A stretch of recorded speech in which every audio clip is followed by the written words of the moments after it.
नमस्कार, मी Mansi news uncut मध्ये तुम्हा सगळ्यांचं स्वागत करते। बातमीपत्राला सुरुवात करण्याआधी नजर टाकूया बातमीपत्रातील काही महत्त्वाच्या हेडलाईन्सवर। स्वातंत्र्यानंतर विकृत मानसिकतेने एकतेवर आघात, पंतप्रधानांनी काँग्रेसला डिवचलं। बांगलादेशातील हिंदूंसाठी काय करताय, ओवैसींचा सरकारला प्रश्न। आशिष शेलार यांनी एकनाथ शिंदे सरकारच्या काळातील रस्ते प्रकल्पावर घेतला आक्षेप। आणि पुढे पुस्तक महोत्सवाची ग्रंथदिंडीने सुरुवात, राज्याचे मुख्यमंत्री देवेंद्र फडणवीस यांच्या हस्ते महोत्सवाचे उद्घाटन। आता पाहूयात सविस्तर वृत्त। संसदेच्या हिवाळी अधिवेशनात राहुल गांधी यांच्या भाषणानंतर आता पंतप्रधान नरेंद्र मोदी यांनी संविधानावर त्यांचं मत व्यक्त केलंय। स्वातंत्र्यानंतर विकृत मानसिकतेने एकतेवर आघात केल्याचा प्रहार पंतप्रधानांनी काँग्रेसवर केलाय। काँग्रेसच्या माथ्यावरील संविधानाची गळचेपी करण्याचा कलंक कधीच मिटणार नाही अशी जळजळती टीका त्यांनी काँग्रेसवर केली आहे। आपला देश वेगाने विकसित करत आहे, भारत लवकरच जगातील तिसरी मोठी आर्थिक शक्ती बनण्याच्या दिशेने पाऊल टाकतोय। 140 देशवासियांचा संकल्प आहे, स्वातंत्र्य शताब्दी साजरी करू तेव्हा आपला देश विकसित देश प्रत्येक भारतीयाचं स्वप्न आहे। त्यासाठी आपल्या देशाची एकता असली पाहिजे, त्यावर त्यांनी प्रकाश टाकलाय। संसदेच्या हिवाळी अधिवेशनादरम्यान खासदार असदुद्दीन ओवैसी यांनी बांगलादेशी हिंदूंवर होणाऱ्या अत्याचाराच्या मुद्द्यावर सरकारला प्रश्न विचारले। यावेळी त्यांनी बांगलादेशात हिंदूंवर होत असलेल्या अत्याचाराबाबत सरकार काय करतंय असा सवाल केला। त्यांच्या प्रश्नाला उत्तर देताना आम्ही लक्ष ठेवून आहोत, आम्ही हा मुद्दा बांगलादेश सरकारकडेही मांडला असून अलीकडेच आमच्या परराष्ट्र सचिवांनीही बांगलादेशला भेट दिली आहे अशी माहिती परराष्ट्र मंत्री एस जयशंकर यांनी दिली आहे। देवेंद्र फडणवीस मंत्रिमंडळाचा विस्तार आज होतोय, मात्र मंत्रिमंडळ विस्तारापूर्वीच मुंबई भाजपचे अध्यक्ष आमदार आशिष शेलार यांनी माजी मुख्यमंत्री एकनाथ शिंदे सरकारवर मोठा आरोप केल्याने महाराष्ट्रातील राजकारण आता चांगलंच तापलंय। आशिष शेलार यांनी शिंदे सरकारच्या कार्यकाळात सुरू झालेल्या मुंबईतील एका रस्ते प्रकल्पातील निकृष्ट कामाबाबत प्रश्न उपस्थित केला असून त्या संदर्भात त्यांनी नुकतंच बीएमसी आयुक्तांना पत्र दिले। यावरून आता नव्या सरकारमध्ये सुप्त संघर्ष असल्याचं उघड होतंय। नुकत्याच झालेल्या महाराष्ट्रातील विधानसभा निवडणुकीत महायुतीसाठी मुख्यमंत्री लाडकी बहीण योजना गेम चेंजर ठरली आहे। त्यानंतर आता देशातील विविध राज्यातील आगामी निवडणुकीच्या पार्श्वभूमीवर महिला मतदारांना आकर्षित करण्यासाठी नवनवीन योजना जाहीर केल्या जातात। याच पार्श्वभूमीवर पुढील वर्षी बिहारमध्ये होणाऱ्या विधानसभा निवडणुका लक्षात घेऊन आरजेडी नेते तेजस्वी यादव यांनी महिला मतदारांना आकर्षित करण्यासाठी माई बहन मान योजना जाहीर केली आहे। सत्तेत आल्यास माई बहन मान योजनेअंतर्गत महिलांना दर महिन्याला 2500 रुपये दिले जातील असं तेजस्वी यादव यांनी स्पष्ट केलंय। पुण्यात आजपासून पुणे पुस्तक महोत्सवास ऐतिहासिक अशा फर्ग्युसन महाविद्यालयाच्या मैदानावर सुरुवात झाली आहे। या महोत्सवाचे उद्घाटन राज्याचे मुख्यमंत्री देवेंद्र फडणवीस यांच्या हस्ते करण्यात आले। या महोत्सवाच्या शुभारंभ निमित्त टिळक रोडवरील न्यू इंग्लिश स्कूल पासून ज्ञान सरिता ग्रंथदिंडी काढण्यात आली। यावेळी पुणे पोलीस आयुक्त अमितेश कुमार, अभिनेते प्रवीण तरडे इत्यादी मान्यवर उपस्थित होते। तसेच शहरातील विविध भागांमधून महाविद्यालयाचे विद्यार्थीही मोठ्या संख्येने या दिंडीस उपस्थित होते। वेळ झाली बातमीपत्रात छोट्याशा विश्रांतीची, कुठेही जाऊ नका, पाहत रहा न्यूज अनकट। ऐतिहासिक वारसा लाभलेला मराठ मुलूक महाराष्ट्र। या महाराष्ट्राला विविध रंगी छटा आहेत। साहित्य, कला, पर्यटन, नृत्य, भाषा, संत परंपरा अशा विविधतेने तो नटलेला आहे।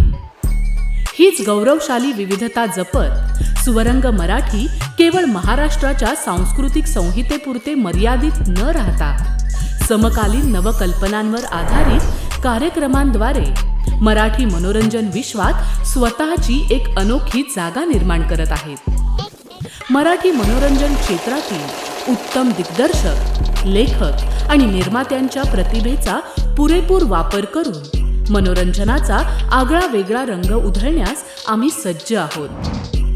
स्वरंग मराठीचे उद्दिष्ट मराठी मनोरंजन क्षेत्रामध्ये मनोरंजनाची वहिवाट सोडून, रूढीवादी पद्धती तोडून मनोरंजनाचा समृद्ध अनुभव प्रदान करून देण्याचा आहे। म्हणूनच यात विविध पद्धतीचे मनोरंजक आणि माहितीपूर्ण कार्यक्रम स्वरंग मराठीवर बघता येतील।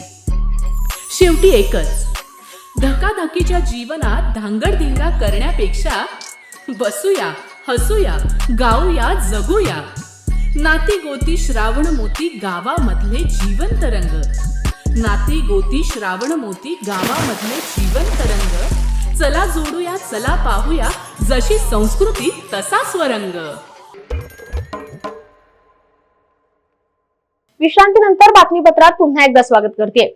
माजी सैनिकांची कोट्यावधी रुपयाची आर्थिक फसवणूक करणाऱ्या विरुद्ध तत्काळ कारवाई करण्याच्या मागणीसाठी माजी सैनिकांनी आज पोलीस आयुक्त कार्यालयासमोर तीव्र आंदोलन केले। यावेळी फसवणूक करणाऱ्या सर्व आरोपींना अटक करावी तसेच त्यांना न्यायालयापुढे सादर करून हा तपास तात्काळ पूर्ण करून सर्व माजी सैनिकांना त्यांचे पैसे लवकरात लवकर परत मिळावे अशी भावना यावेळी सैनिकांनी व्यक्त केली आहे।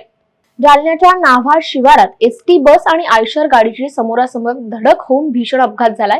या घटनेत 2 प्रवासी जागीच ठार झाले असून 3 प्रवासी गंभीर जखमी झाले तर इतर प्रवाशांना किरकोळ इजा झाल्याची माहिती तालुका जालना पोलीस ठाण्याचे पोलीस निरीक्षक सुरेश उनवणे यांनी दिली आहे। अपघातानंतर आयशर चालक फरार झाला असून पोलीस त्याचा तपास करत आहेत।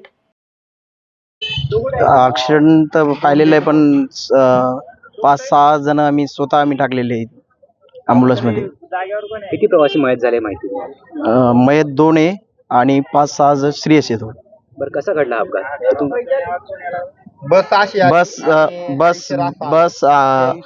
बस जालन्याकडून येत होती आणि सिंदखेडराजाकडून आयसर होता।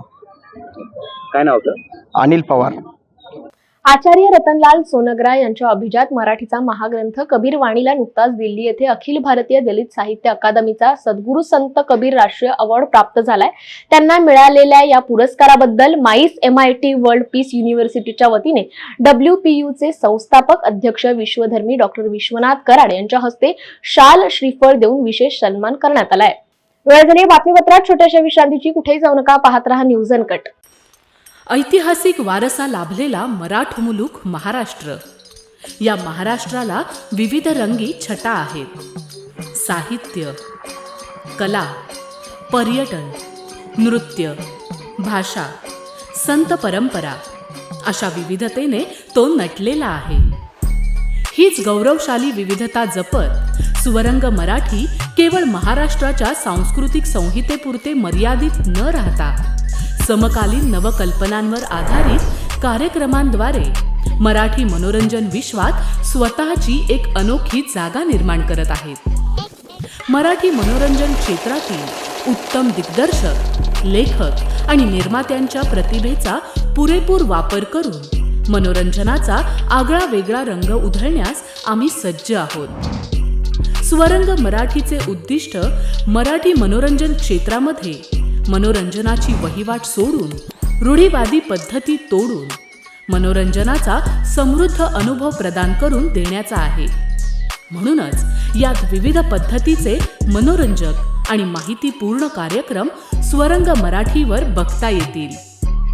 शेवटी एकच, धकाधकीच्या जीवनात धांगडधिंगा करण्यापेक्षा बसूया, हसूया, गाऊया, जगूया।